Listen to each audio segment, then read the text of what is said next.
perjuangan Palestina agar membuka pendaftaran bagi pemuda-pemuda Indonesia yang siap berjihad ke Palestina. Buka pendaftaran, latih mereka, persenjatai, kirim ke medan Gaza untuk bertempur membebaskan Al-Aqsa. Siap tidak? Siap tidak? Jadi kalau Bapak Presiden menyetujui usulan dari dua usul untuk membuka yang namanya pendaftaran jihad ke Palestina, kata saya mendukung. Tapi yang daftar Balawi semua. Tidak boleh anak-anak Nusantara ikut-ikut daftar pendaftaran Palestina yang dibuka oleh Rizik Syihab. Jangan. Karena saya baca sejarah, Pak. Saya baca sejarah bagaimana Balawi di Hadramaut, bagaimana Balawi di Indonesia. Nggak ada sejarah perang, nggak ada sejarah mereka mau berdarah-darah di dalam perjuangan menyebarkan agama Allah. Tidak ada. Ada di Aceh namanya Abdurrahman Az-Zahir Ba'alawi. Dia seperti berani pada tahun 1800-an akhir memobilisasi masyarakat melawan Belanda. Ayo kita melawan Belanda, ayo kita perang. Dimobilisasi oleh dia. Ketika rakyat Aceh itu kemudian percaya kepada dia, kemudian masyarakat Aceh bersatu melawan Belanda. Sebelum perang 1-2 hari lagi dia kabur ke Jeddah Arab Saudi, dikasih uang oleh Belanda. Akhirnya itu pasukannya dihancurkan karena sudah dimobilisasi di tengah hutan, habis semua. Ini sejarah Aceh. Sejarah di Hadramaut sama juga. Coba urut dari nama Bahar Smith atau Rizik Syihab sampai kepada Ubaidillah. Adakah yang mati syahid di jalan Allah? Tidak ada. Tidak ada yang perang. Jangan bawa-bawa setelah Ubaid. Kalau setelah Ubaid itu cucu Nabi asli. Kalau seluruh keturunan Nabi itu ya jiwanya jiwa perang, sama dengan orang Jawa. Ini kalau dibuka oleh Pak Prabowo, betul-betul dibuka, saya yakin ribuan, puluhan ribu yang akan daftar. Kenapa? Karena orang Jawa, orang Nusantara, Aceh, Maluku, Bali itu orang perang semua, bos. Leluhurnya tukang perang. Saya yakin kalau dibuka semuanya akan daftar, atau bukan semuanya, banyak yang akan daftar. Maka saya tidak setuju kalau dibukanya atas nama anak Nusantara, tapi untuk Ba'lawi aja. Coba kita lihat berapa Ba'lawi yang mau dia untuk perang di Palestina. Bahkan kita akan nyumbang, PWI nanti akan nyumbang, betul? Kalau Ba'lawi siap berjihad di Palestina, kita nyumbang setiap DPD berapa? 10 juta. Ini Kiai Riyad yang ngomong. Sekali lagi, apabila ada keluarga Ba'lawi yang mau perang ke Palestina, setiap DPD PWI akan nyumbang 10 juta. Yang penting yang berangkat itu adalah Ba'lawi.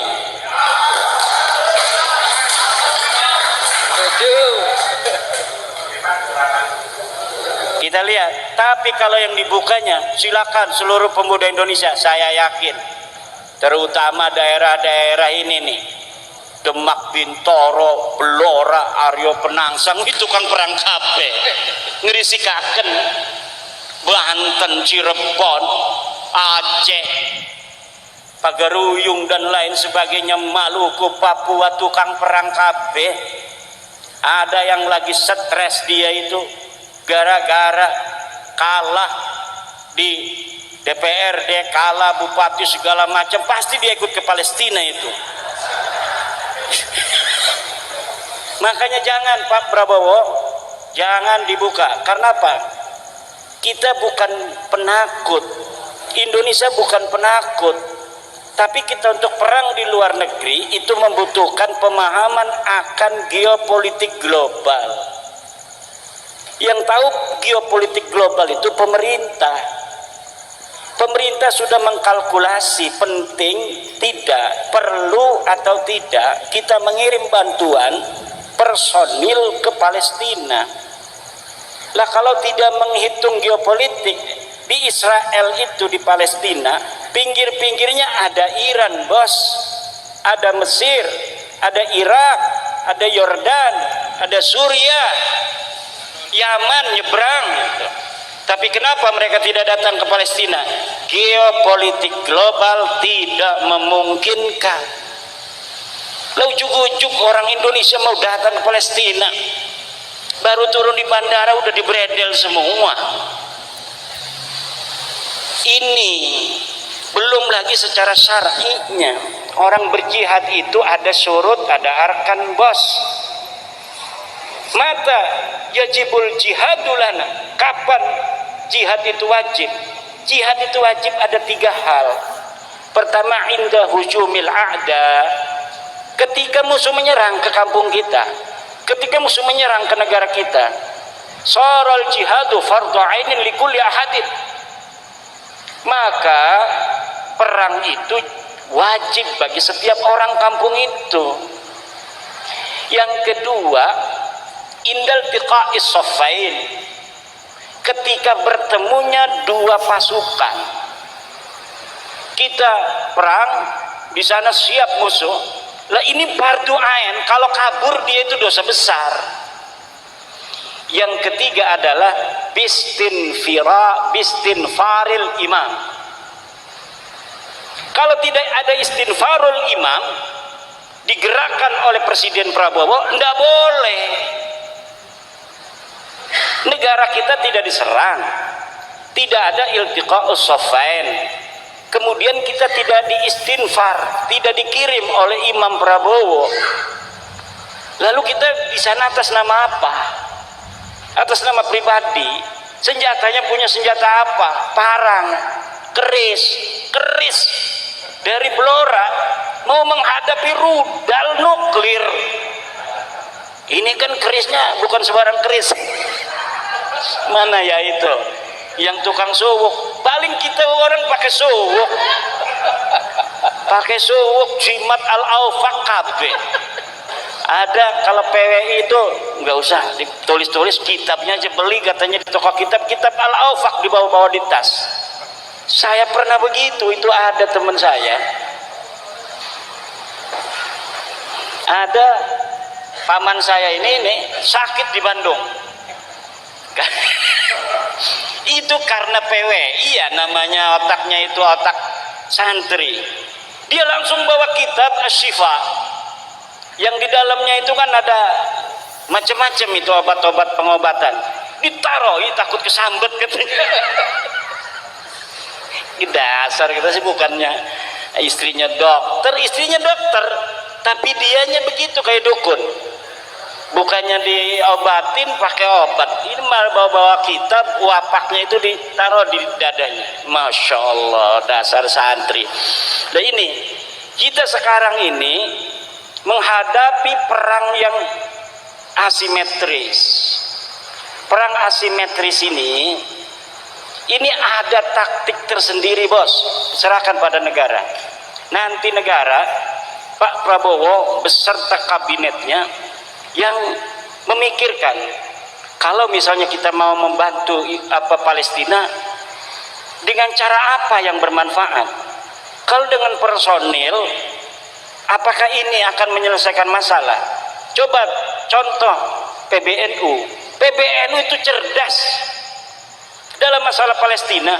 Dia undang itu dari Palestina, pimpinan Palestina baru sehari atau 2 hari, dibiayai oleh PBNU, dibelikan tiket, disiapkan keamanan, suruh datang ke PBNU. Kemudian ditanya itu orang-orang Palestinanya, perwakilan dari negara Palestina, apa yang bisa kami bantu dari Nahdlatul Ulama? Kita NU sudah ngirimin miliaran rupiah langsung ke yang berhak, bukan seperti yang lain. buka-buka donasi di mana-mana, taunya bukan untuk Palestina, untuk ISIS. Seperti ACT itu, ACT 2000 berapa itu telah terbukti bahwa dana-dana yang katanya untuk Palestina, dana-dana yang katanya untuk kemanusiaan, ternyata dikirimkan untuk ISIS, organisasi teroris yang mengacak-ngacak saudara Islam kita, yang mengadu domba antara Sunni dan Syiah yang ada di Syria. ISIS hancur diganti oleh Jabhatun Nusrah itu di Suriah. Jabhatun Nusrah hilang sekarang baru 2 hari. Yang namanya apa? Tahrirus Syam, HTS, Hizbut Tahriris Syam, Partai Pembebasan Syam. Sama aja ini ISIS ini. Dia ini cucunya ISIS. ISIS punya anak Jabhatun Nusrah. Jabhatun Nusrah punya anak sekarang adalah HTS, Hizbut Tahriris Syam. Dia rebut itu istananya Bashar al-Assad. Kenapa? Karena politik global pada Arab Spring 2011-an itu tidak berhasil mendongkel kekuasaan Bashar al-Assad. Seperti Irak dihancurkan Saddam Hussein, kemudian Husni Mubarak, kemudian di Libya Muammar Gaddafi dihancurkan oleh kekuatan global.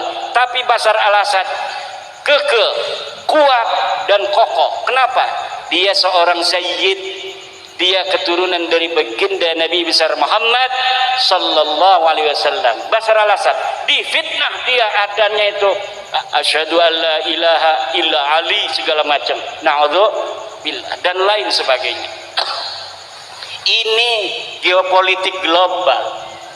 Nggak paham kita, maka bantuan yang katanya untuk jihad, untuk kemanusiaan, ternyata masuknya ke organisasi teroris. Kalau NU ini Bapak ngasih Lajisnu, Bapak ngasih NU Care, itu langsung NU-nya datang. Pertama ke Al-Azhar, setelah di Al-Azhar bagaimana caranya kami bisa masuk ke Palestina?